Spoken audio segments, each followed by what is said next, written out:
It was a beautiful hot summer afternoon, and Larry had just dropped off some boxcars at the Otisville freight station.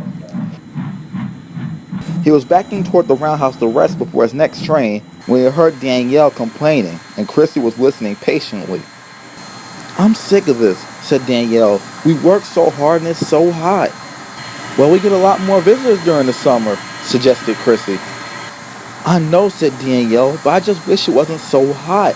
It makes it hard to work, especially when there's no clouds in the sky." Larry backed down into the shed next to them. "This heat for you too much, Danielle?" he asked. "Yes, it is, Larry. I wish there was a way I can cool off." Larry thought for a moment. "I know how to cool you off." "How?" Danielle asked. "With the story about what happened on the Danville and Western last winter." "Ooh," said Kryssy. "That sounds very exciting." "What happened?" asked Danielle. "I'll tell you," Larry smiled. And this is the story Larry told them. The Danville and Western Narrow Gauge Railroad is a very scenic railroad. It runs up from Danville over a mountain called Donna Pass. In the summer, it can be a very beautiful place, but in the wintertime, it's just the opposite. It snows the heaviest up there, and the snow gets really deep. This is why the Danville and Western owns a whole lot of snow fighting equipment. Flangers are the first line of defense when snow begins to accumulate on the track. They have a blade that can be raised and lowered to pass over track switches and crossings. When the snow gets too deep from flangers to clear, the Danville and Western brings out its wedge plow, which is pushed along in front of the locomotives. On some wedge plow trains, the spreader is brought along to push the snow further away from the track. When the snow gets too deep for the wedge plow, the railroad brings their rotary snow plow out, which is the most powerful piece of snow fighting equipment ever built. It has a large blade which throws snow to the side of the track. Alex and Alan, the two diesel locomotives, are always in charge of the plow train. However, when they can't do it, Manny the Mallet is sent out with the plow train, along with the two diesels owned by the Clinton River Railroad. It takes a lot to take a plow train out, and it definitely isn't easy. One day, a blizzard warning was issued, but there was a problem. Manny was due to go in for maintenance, and Alex and Alan both needed repairs. Mr. Campbell came to Denville one evening to speak to the narrow gauge engines. Since Manny, Alex, and Alan are going to be all unavailable tomorrow, I would like for you, Drew and Stacy, to take out the rotary snowplow. "Oh, yes, sir," said Stacy excitedly. "We won't let you down, sir," said Drew. "Thank you all," said Mr. Campbell, and then he left. "Well, would you believe that, Stacy?" said Drew. "Our first rotary run." "Yes," said Stacy. "I cannot wait." Manny looked concerned. "Are you sure you two can handle it?" "We can handle anything," said Stacy crossly. "What makes you think we can't handle it?" Drew said angrily. "Because," said Manny, "from what I understand, the railroad where you came from didn't have a whole lot of snow. What do you know about pushing a rotary?" Drew and Stacy thought for a moment. They really didn't know anything about rotary snowplows. We know enough to get by," Drew said defensively. "You should listen to Manny," said Frederick. "He knows what he's doing. He's been pushing plow trains for years." "Frederick's right," agreed Vincent. "You can learn a lot from Manny." "We don't need any advice from Manny," said Drew. "Me and Stacy will be just fine. Right, Stace?" "Right, Drew," Stacy said. "Then we better get some sleep. We have to be up early tomorrow." And that's exactly what they did. Early the next morning, it indeed began to snow. And Stacy and Drew were at the coaling tower, getting their tenders loaded with coal before they started to run up the mountain with the rotary. Frederick was shunting coal cars to load up the coal tower. "Are you sure you two are going to be alright?" said Frederick, with concern in his voice. "We'll be fine, Freddie," said Stacy. "No need to worry about us," replied Drew. Just then the plow blew its horn, and Stacy and Drew set off.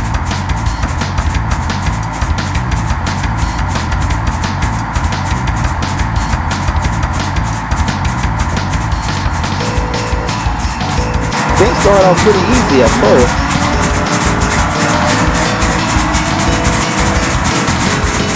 Until they passed through Brook, and then the climb up to the summit started. It would then They began to feel a little worried. "This really is kind of tough," said Stacy to Drew. "Yeah, but we'll manage," said Drew, but he was quite unsure. The snow got heavier and heavier the higher they climbed. The tracks were slippery from the ice and snow. And then, all of a sudden, they just stalled. Right then and there. The two engines tried to get going again, but they couldn't. "Oh no," said Stacy. "We're stranded," groaned Drew. The conductor and Stacy's fireman ran back to Brooks Station to call for help. Meanwhile, Manny was waiting in the maintenance shed to get his repair started. Most of the shop workers called out because of the snowstorm, and the ones that were coming in were running late due to the weather. Just then, the station master ran up to Manny. "Manny, I know you were supposed to get repairs today, but there's an emergency. Stacy and Drew are stuck on the mountain with the Rotary. They need an extra push. Can you please go do it?" "No problem, sir," said Manny. "That's a good engine," said the station master, and he ran back toward his office. Frederick was using the wedge plow to clear the tracks in the Danville yard. Manny called out to him. "Frederick, Stacy and Drew are stuck on the hill. I need the wedge plow to reach them. You think you could use a spreader for the rest of the day to clear the yard?" No problem," said Frederick. "You have to go get them. You can take the wedge plow." "Thanks," said Manny, as Frederick pushed the plow into position so Manny could couple onto it. Drew and Stacy were beginning to lose all hope until they heard Manny puff up.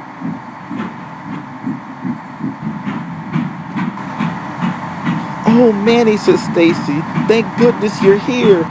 "Yes," said Drew, "you're a lifesaver." "No need for fanfare," chuckled Manny. "Now come on, let's get this line clear." Manny coupled up, and slowly but surely they started off. With Manny's help, they were able to get up to a good speed and throw the snow off the tracks.